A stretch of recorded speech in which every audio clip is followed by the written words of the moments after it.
Interfaith caregivers is a sign of hope. In a world divided, we see the opposite. We see people from all ages, races, congregations, people with any faith coming together. And if that's not a sign of hope for the future, I don't know what is. There was a small group coming from many different faith congregations to share their concerns about the homebound. Some of these congregations had experienced members who were developing vision impairment. They were aging in place, they were no longer able to drive. We were filling an invisible need.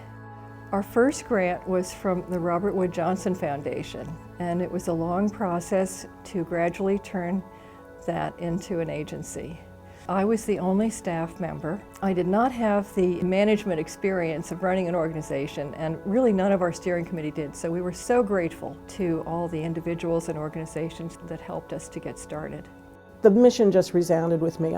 I'm a trust and estates attorney, so I deal with a lot of elderly people, and it's just so important for us to help the elderly, even with just the little things of life that can sometimes be insurmountable for some people.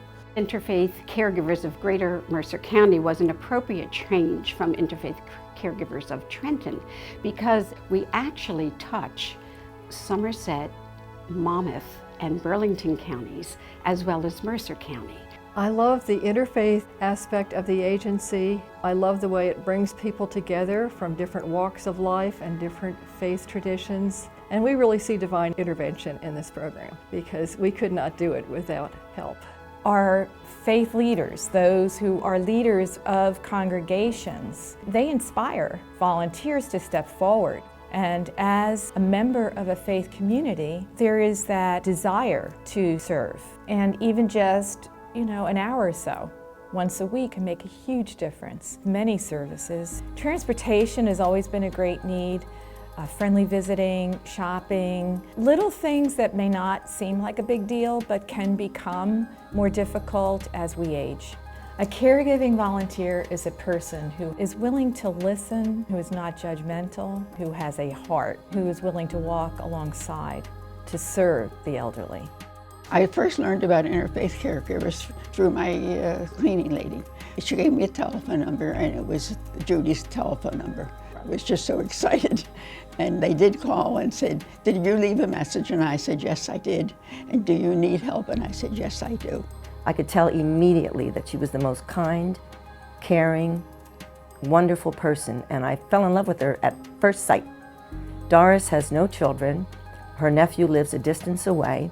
She can't drive. It's difficult for her to walk. She needs help with groceries and doctor appointments. There's no family, so she definitely needs help. And I really depend on her, and she's so thoughtful and so helpful. She does everything I could ever ask for, and she's my sweetheart. I'm surprised that I have actually helped over 50 people, and I can remember all of them.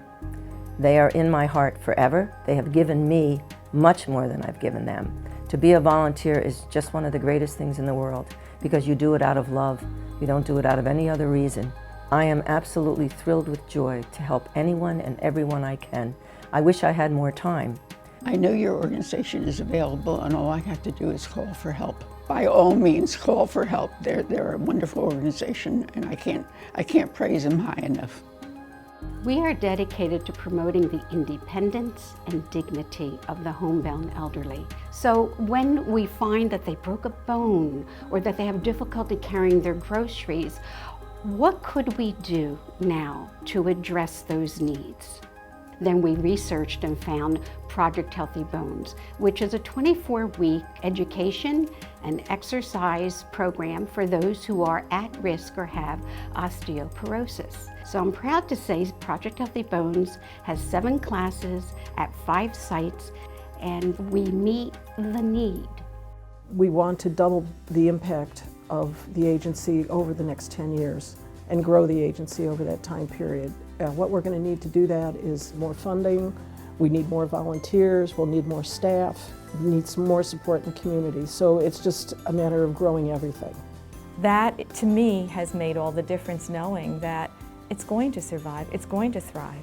It just speaks of a community that loves, that is concerned for the well-being of others, that goes the extra mile to do whatever they can to make life worth living. I would encourage anyone who has a little bit of time to volunteer. And the minute you meet your care receiver, I guarantee you will walk out of that house feeling like $1 million. There's nothing like it in the world. Happy 25th anniversary, Interfaith Caregivers of Greater Mercer County. Mwah!